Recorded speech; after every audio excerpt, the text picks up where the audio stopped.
they are driving those things too. They are out of shape. They are making headway. This is going to get interesting. Inside of 2 to go. Hold on. Here we go.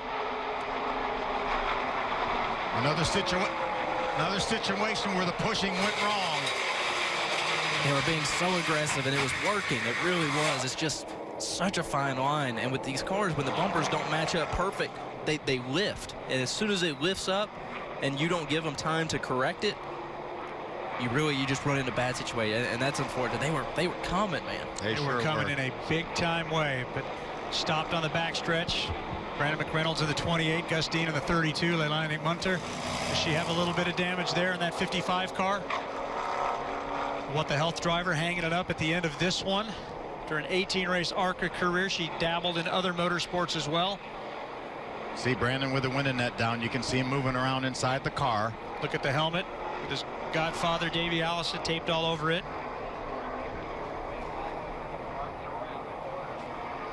Tough break, but what is that moment like, though, in the car? You're coming, you know you're in this thing, you are amped up, and suddenly the dream is over.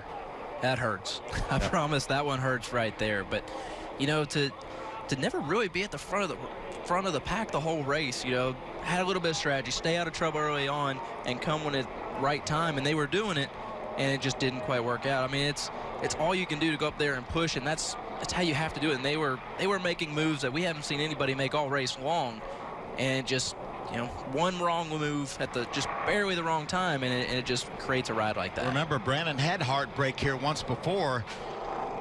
He was leading this race coming off turn 4 in 2012. Yep. I mean, between turn 4 and the tri-oval, he was leading the race, ran out of fuel, and didn't get the win. He won later that year at Talladega, but going to be another heartbreak for Brandon right here.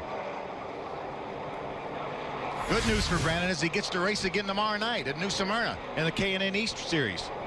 Let's see what came first. Well, a lot of things happening It was at just the the bumping, right time. just bumping. Todd Gilliland's trying to help Brandon McReynolds. He wasn't trying to turn him around. He was trying to help him. And unfortunately, Brett Holmes, who did an outstanding job running in the 3rd position all day long, and he ends up getting taken out as well. There's what we're talking about. Getting close. I'm not saying locking bumpers, but I'm saying a little shoving going on. You can see a gap just a little bit and come back and get that impact. Well, it's also hard because when you do that, it also creates that moment where it lifts the back tires off the ground a little bit. Gilliland able to get through this, by the way, now being scored in the 3rd spot. Yeah, Natalie Decker also. Grant Quinlan getting by. Sean Core. Hard contact there between the 32 of Gus Dean and the 28 of Brandon. See the 32 on the outside. He might have got a little bit of a bump as well. And then he made contact with the 28. He had already gotten to the outside wall after a little bit of contact as they were trying to avoid that incident. Gus Dean carrying our General Tire on board. You ride along with him. That's the driver's view, though, right there. You were seeing the back of a spoiler. You have no clue anything's going on until you hear it on the radio. By the time they can communicate that and tell you need to be checking up, a lot of times it is too late. You're already wrecking or you're already running in the back of somebody. So, yeah, not much different you can do in those situations. On board the What the Health onboard camera, Leilani Munter. She sees the smoke.